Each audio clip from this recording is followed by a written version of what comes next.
Good morning, y'all. It's really, really good to see you. There it is. Now you know what I'm saying. It's really, really good to see you. I'm very, very thankful to have the opportunity to be here today, to be able to worship with you truthfully in this room, in person. Am I going to have to shout the whole time? I can do it, but it'll wear me out. It's really good to see you and to be able to be here together today and to worship God together. Brother Don mentioned that some things have changed in my life since the last time that you saw me. I think that was February of 19 was the last time that we were here. And so it's been a year of changes for us. We've added another little boy to our family. His name is Truett, by the way. There's no connection to Truex in that. It's not meant to sound like that, no matter what Don tries to convince you of. Actually, the other thing, it occurred to me as he was talking a few minutes ago and kind of running through all of that, it occurred to me the numbers don't add up, Brother Don. Because I think if I had been in those places preaching for the amount of time that you said, I would be like almost your age by now. And that just doesn't add up. So it hasn't been that long since I've been gone, but it is just nice, really, really nice to be back here. I say it, I think every time that I come, and every time I get a chance to speak from this pulpit, and I mean it every single time, it feels like coming home to come and be with this congregation. And I'm so thankful for what each of you individually, those of you that have been here especially for a long time, for what each of you have meant in my life and the formative influences that you've been on me. And I'm thankful that you've given me the opportunity to speak the word and hopefully to be a positive influence in your spiritual life as well. So I say that to say I am just really, really happy to be here today. And I mean that sincerely. It's just a joy.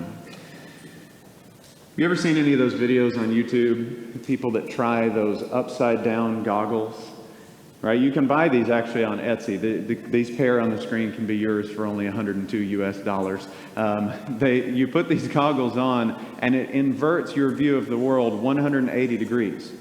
And so what happens with these, a lot of people have done this experiment where you'll put them on and you wear these goggles every waking moment for, however long the experiment is set for. Some people will do this for 2 or 3 days and see if they can function. Some people will do this for multiple weeks and see how their brain, how their body will respond to seeing the world upside down. Now, the results of this are both hilarious and very impressive, right? Because the first minute that somebody puts that on, you would expect, it works exactly as you would expect. Even the simplest task like pouring a glass of water, you literally don't know which way is up. And it's really hard to orient to make sure that what you're seeing, that water goes this way instead of this way. It's just very difficult to figure it out. And that's the hilarious part of it. But the impressive part of this little experiment is what happens after these people wear these goggles for about 3 days, 4 days, 5 days, a week, something like that, is that after a little while, the brain just starts to compensate.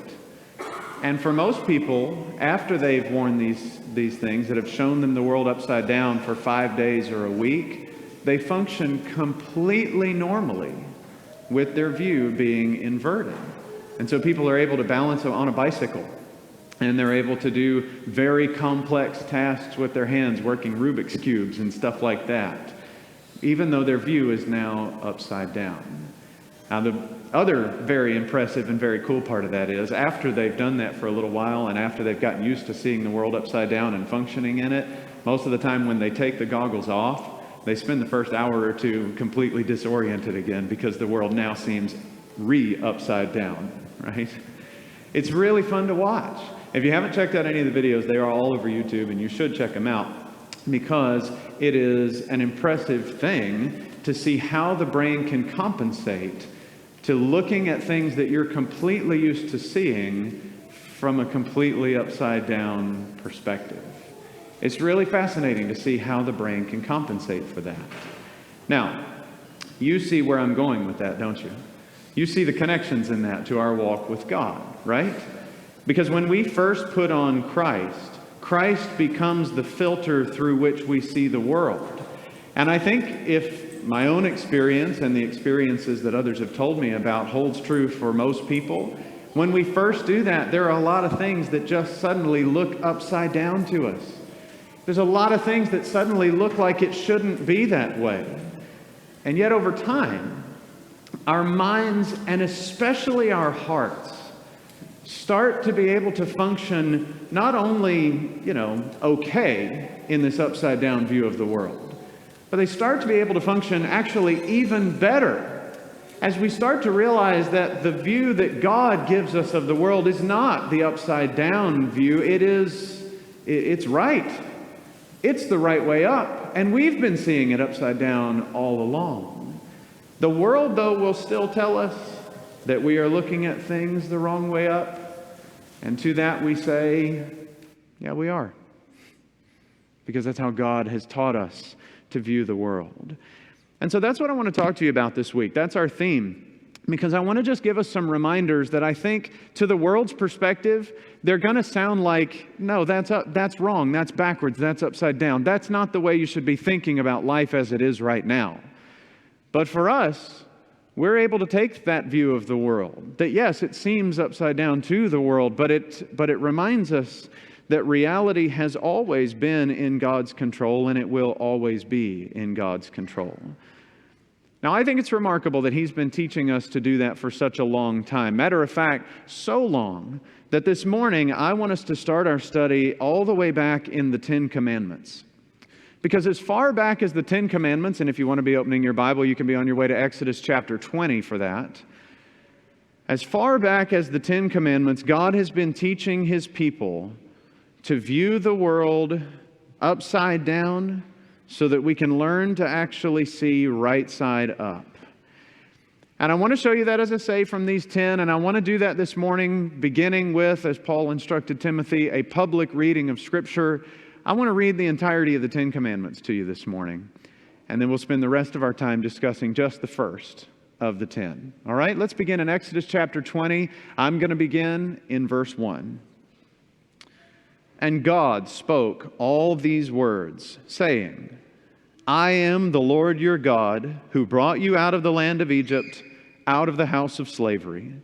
You shall have no other gods before me. You shall not make for yourself a carved image or any likeness of anything that is in heaven above, or that is in the earth beneath, or that is in the water under the earth.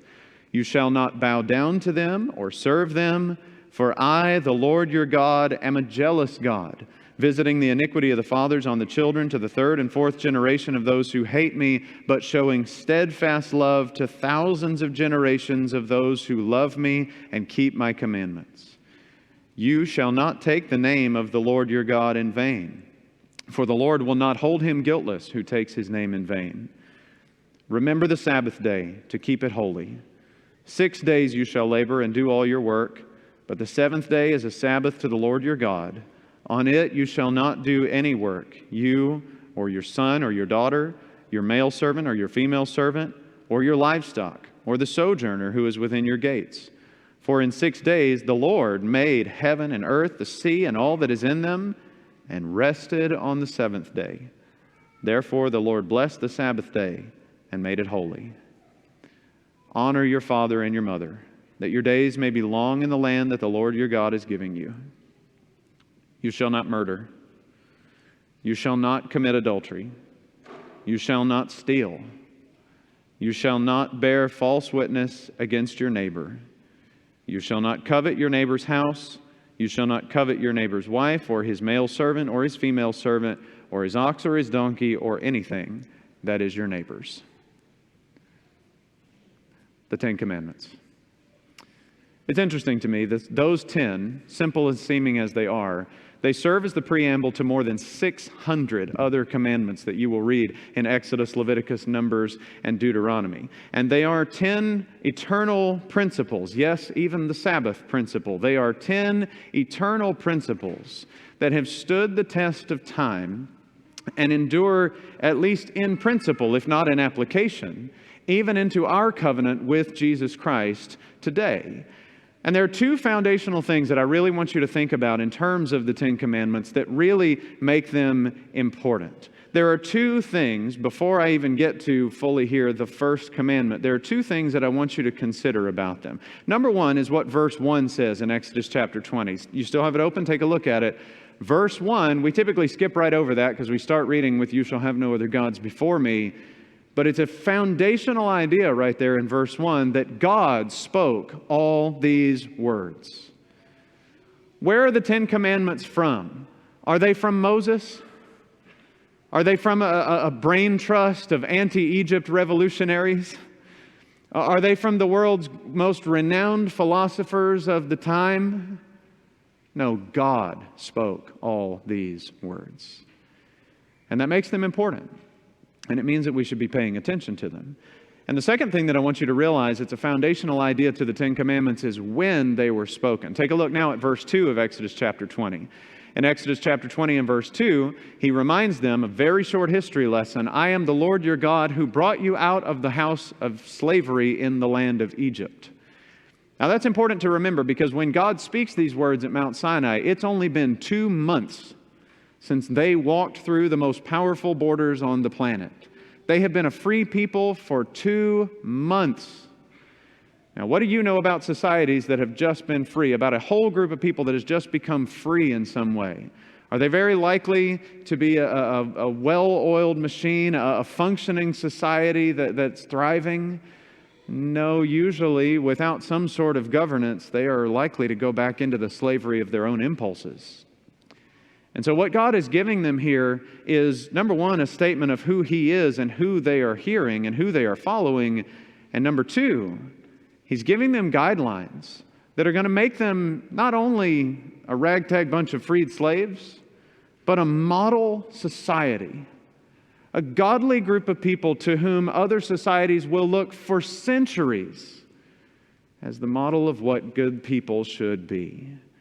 And so since it is true that God spoke all these words, and since it is true that God spoke these words in order to help His people fully realize their freedom, it makes perfect sense that the first commandment this God gives is, "You shall have no other gods before me."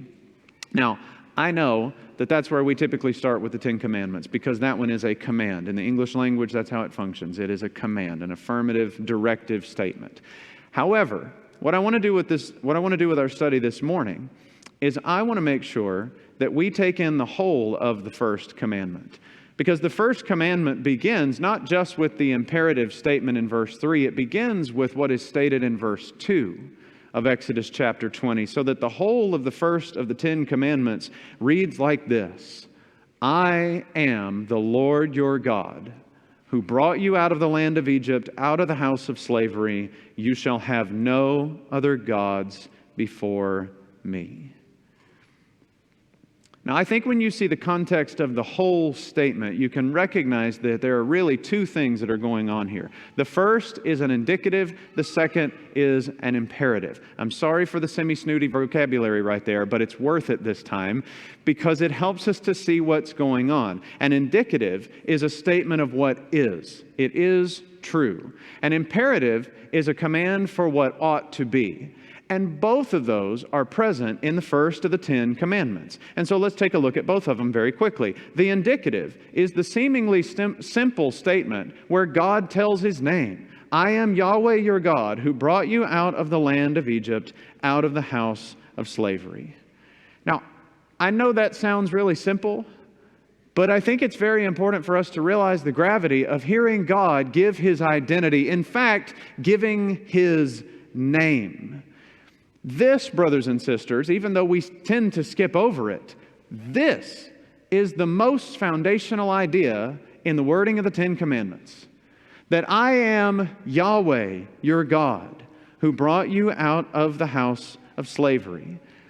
Now, we may not realize it, but just in the fact that He has given His name, and in calling Himself by that name, God has basically already declared, "I must be your only God." You remember what the name Yahweh means, right? Remember from Moses' encounter with God at the burning bush? And he says, when the people ask me, "Who is sending you to release us from Egypt? What should I tell them?" And God says, "Tell them, I am. Yahweh has sent you." His name is I am who I am. And I think that's an interesting thing there because it's a very unique use of language that we don't have it in English, right? It doesn't come across in English the same way that it does in Hebrew. Because when we say that I am, right, you am in this room right now. You am right here. Some of you are cringing every time I do that. It's going to get worse. Hold on, okay? But you am here right now. And you be right now. You exist in this time, in this place. But God, when He says I am, He doesn't mean that I am here. It's not that specific. He doesn't mean that I am now. It's not that specific. It is I am. I am always, everywhere.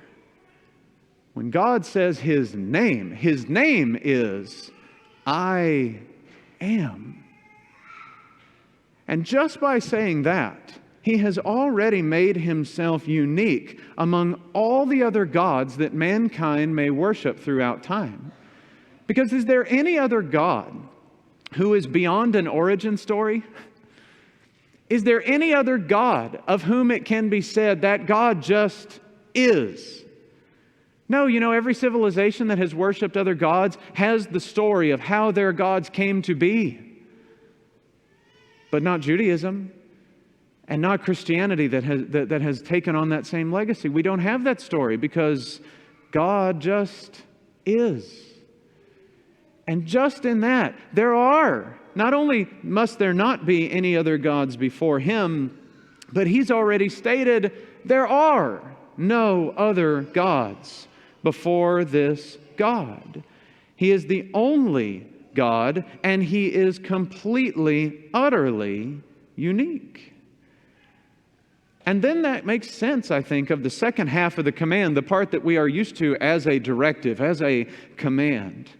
That God brought His people out of slavery, and therefore they shall have no other gods before Him. There's actually something interesting and worth thinking about right there as well. Because what's also interesting to me about this whole indicative thing is that God doesn't say to His people, I'm God and I made everything, so you better obey me or else. He could begin the Ten Commandments that way, couldn't He? It would be a valid statement. I'm God. I made everything. Obey me or else. But He doesn't do that because what He's focused on is their relationship. He says, I am the God who has cared about you, who has redeemed you, and who is bringing you to myself. Yahweh, God, brothers and sisters, is the only God who gives people freedom. Is the only God who cares about people altruistically, in a way that is not serving Himself, it is serving us. There is no other God who does that, and we'll revisit that idea in just a few minutes. But let's go ahead and move on to the second part of this commandment here, the imperative that because those things are true, this then is what must take place, that you shall have no other gods before me. Now, I think just in that, there are two ideas built in right there as well. Number one is a contrast. The first is a contrast, that there shall be no other gods who in our estimation are higher than Yahweh God. There is no other God that gets grander worship or receives glory in a higher way than we give glory to Yahweh, our God. And the second part of that is a comparison, where there is not to be any God alongside Yahweh, the God whom the people of Israel worship. There are no others whom the people may worship as being equal with God, because there are no other gods who are equal with Yahweh God.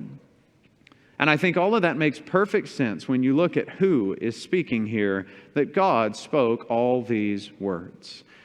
Now, I know that the Ten Commandments are given for the people of Israel, and I know that they were a national law specifically given to them. But I also know from the rest of the Bible and from the rest of the extrapolation of these principles that this idea is one that is meant to be important to God's people in every era.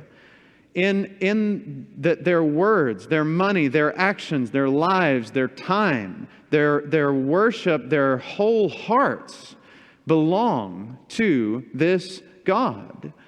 This, by the way, is why Judaism is held up as the class example of monotheism. Mono, one. Theism, the belief in God. Put it together, the belief in one God. Judaism is the class example of that. And Christianity takes that same legacy. And we live out that same legacy that we have inherited from our Jewish forebears. We too are monotheistic people. We are to be people, brothers and sisters, who are firmly committed to the truth that God Himself spoke when He said, I am Yahweh your God.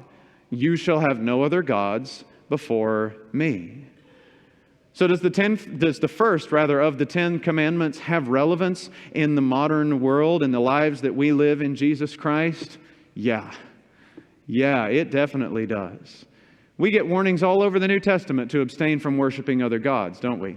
We're reminded that covetousness is idolatry. We're told in one of the letters to flee from idolatry. Well, little children, abstain from idols, John said to his readers. And so, yes, it has relevance for us. We are warned constantly not to give our lives to the worship of other gods. And yes, I do think that throughout time and different places, that has meant don't bow down to a statue. And by the way, that sort of thing still happens. There are places across the face of the globe where that sort of thing is still commonplace. There are places here in your city where that sort of thing is still done. And so let's not think that this is a commandment for ancient primitive peoples. This is a commandment for people everywhere, not to give your allegiance to some sort of image made in the likeness of a god. But I think, if I'm estimating us rightly, I think that we need to spend a little bit more of our attention making sure that we don't worship the things that our society tempts us to elevate to God's status. Because I think even with minimal reflection on our lives and our culture, it's pretty easy to see that we live in and around a world that is still very much serving other gods.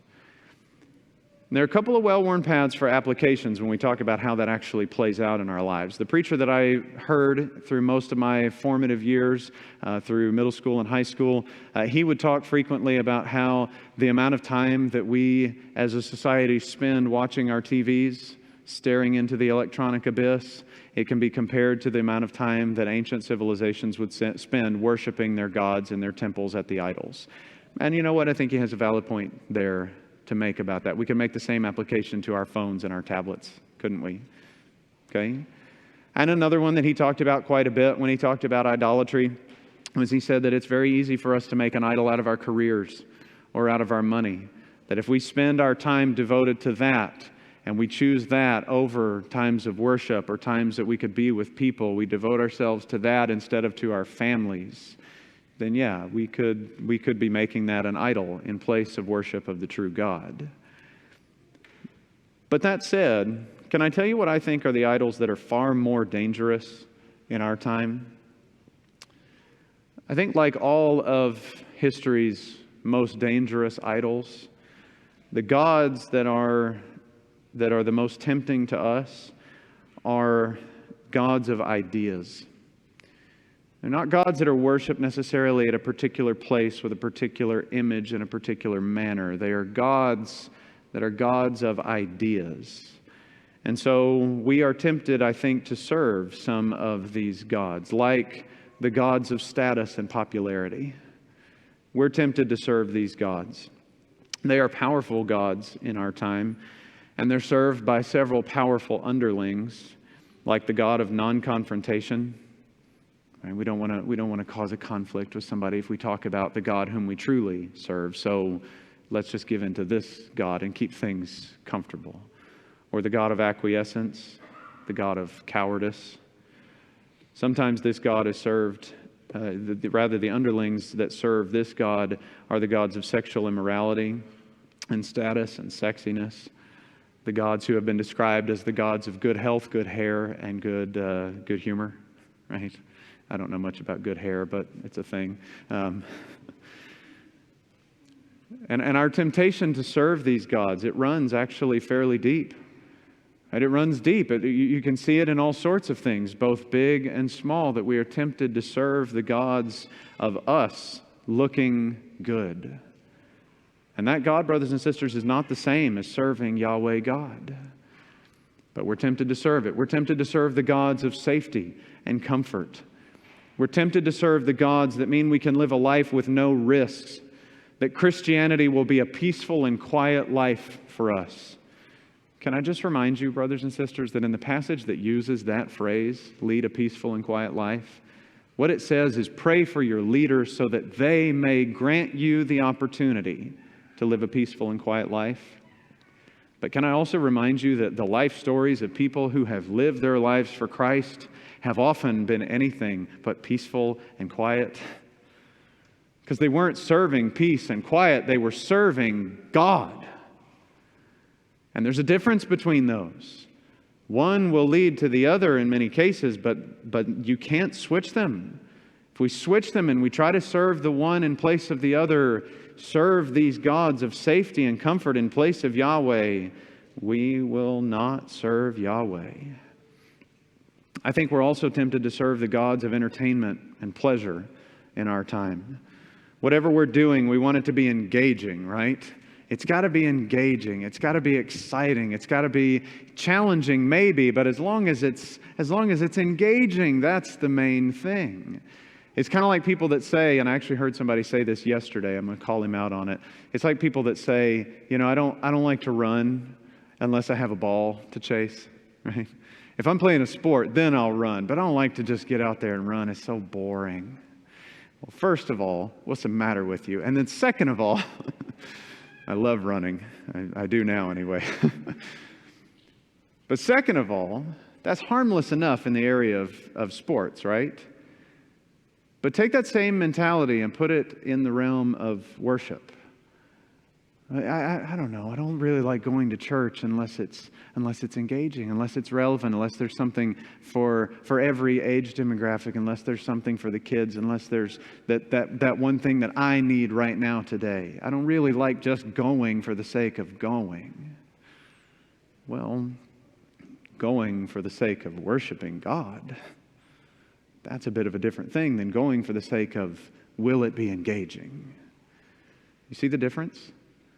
You see how we find ourselves serving the God of entertainment and pleasure and enjoyment and engagement and not focused on serving Yahweh God. Ultimately, all of these boil down to the same thing. They all come down to the fact that we are serving the God of self. And when we serve any other God, that's ultimately what we're doing. We're serving the God of self. And the problem with that God and the problem with any false God, anyone other than Yahweh God, is that those gods will always enslave us. I said this a little while ago. I said we would revisit this idea, and that's what we're doing right now. That Yahweh God is the only God who gives His people freedom. He did that when He released the people of Israel from slavery in Egypt, and He does that for us. But every other god, brothers and sisters, is out to enslave humanity. If we serve the gods of our own passions, they are masters that can never be satisfied. If we serve the gods of our doubts, we become slaves to a master that is always just out of reach. If we serve the gods of money, it's a master that will leave us high and dry when we most need it, every time. If we serve the gods of the whims of the world, that is a master that is always changing, unpredictable. You'll never be able to you'll never have anything solid to hang on to. Or if we serve the gods of a human nation or government, if we elevate them above the status of God, that is a master that will inevitably disappoint us and often oppress us. And so, we ought to make it, we must make it a firm determination that in our lives, in every culture, in every time, God's people worship God alone. One of my mentors, whom you know well, is wont to say that an idol is anything which holds your heart. And he's 100% right about that. That if there's anything to which our heart is more devoted than God, whether it's someone else's love or money or status or health or adventure or excitement or something like that, if there is anything that is our treasure in this life above how we treasure God, it will inevitably distract us from the true freedom and blessing that we could have if we worship Him alone. I am the Lord your God who brought you out of the house of slavery. You shall have no other gods before me. Now, there's one more way that I think we can find ourselves falling short of the great spiritual mandate that God gave to Israel and by extension to us in this first commandment. There is another form of idolatry, another facet of idolatry that we need to be aware of, and I'll make this quick, but it's important, y'all. We need to be aware that we are very often tempted to heed other gods. We're very often tempted to give the attention of our ears and our hearts and our minds to the God of this world, whom the New Testament tells us blinds the minds of men. I know in myself, I know that we are tempted, whether we like to admit it or not, to put more stock in and give more attention to the world's voices than we are to God's voice. Which is a shame, because the apostles set out in the world to teach people that they could take every thought captive to Christ. That's what they set out to do, and it ought to be still what we are setting out to do, to help people take every thought captive to Christ. But if we can't do that in ourselves, we're not going to have the tools to do that for other people. And so we need to make sure that instead of letting our thoughts and our hearts and our minds be heeding the gods who bring us into captivity and who show us only darkness and confusion, instead of letting our minds be given to the gods that only give us weariness and hopelessness and fear, that we give our hearts and we give our ears, our attention, and our devotion to the one God who has reliably promised to tell us the truth, to grant us peace, to give us comfort, and to never disappoint us with the hope that He offers. And maybe the one that all of us have craved the most desperately throughout this very weird year, we ought to make sure that we are listening to the one God who has reliably promised to give us joy. There is one God who can be trusted to bestow that on His people. And Christians, above all other people, should rise above the temptation to give in to fear. Because when we give ourselves to fear, when we heed the terrifying voices that speak to us in the world, we're not heeding the voice of God that would speak to us in the Word. Now, Dan, does that mean that we shouldn't feel afraid of what might happen in a time like what we're living in right now? Dan, does that mean that we just shouldn't be concerned about what a worldwide pandemic might do to society or what the racial hostility in our country might bring about for us? Does that mean that we shouldn't be afraid of losing our money, losing our jobs, and the status of the peaceful world that we are used to living in? Are you saying we shouldn't be afraid of those things? Yes. Yes, that's what I'm saying. Because we serve God. And we serve the God who is still on His throne. No matter what transpires down here, He still sits there. And praise His name that He has given us His promises, that we can trust Him and that we can live with joy in spite of what's happening around us. Now, does that mean we should be careless and unprepared for the things of life? No, it doesn't mean that. Make the necessary preparations. Be wise in the world as God has taught you to be. Yes, do those things. But don't do them out of paranoia. Don't do them out of fear. Do them out of wisdom and from a place that trusts in our God. Now, in our time, like God's people have done in every time, we must make a deliberate choice to give more of our attention to the things of God than to any disease or any shutdown or any news outlet or any political conflict or any government leader. We are called to a higher order of thinking than just survival mode. We are called to serve and worship the exalted, mighty God of all creation. And so we do, because He is Yahweh our God, who has brought us out of the house of slavery. And so we shall have no other gods before Him. Jesus said that the most important command is this one. Hear, O Israel, the Lord Yahweh our God, Yahweh is one. And you shall love Yahweh your God with all your heart, and with all your soul, and with all your mind, and with all your strength. It's a command that echoes with the sentiment and with the theology of the first of the 10 Commandments.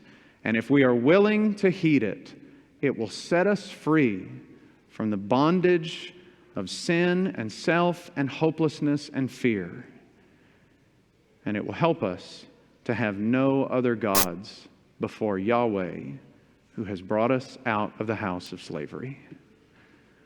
May God give strength to His people to continue to keep this fundamental command in our generation and in every generation. Amen. The prophet Isaiah got a glimpse of God sitting on His throne in the temple on Zion. And the beginning of that story about Isaiah seeing God in the temple, it starts by telling us that it happened in the year that King Uzziah died. King Uzziah was well loved, he was well respected, and he reigned for a very long time. And like things typically go, you can imagine that once a throne that's been occupied for a long time is suddenly empty, you can expect there's going to be a little uneasiness about what might happen next, right? But here's what I love about the story when Isaiah saw God in the temple. It starts by saying this. In the year that King Uzziah died, I saw the Lord sitting on His throne, high and lifted up. That's what we need to remember in every generation, brothers and sisters, that He is still on His throne, and praise His name for that. If you're ready to make sure that He is the only God in your life to whom you want to give your allegiance and serve with everything in your being, then I would love to talk to you about what that means, what that looks like, and how you can start that journey right now. And if you want to come and talk to me, you can do that while we're standing together and singing this hymn.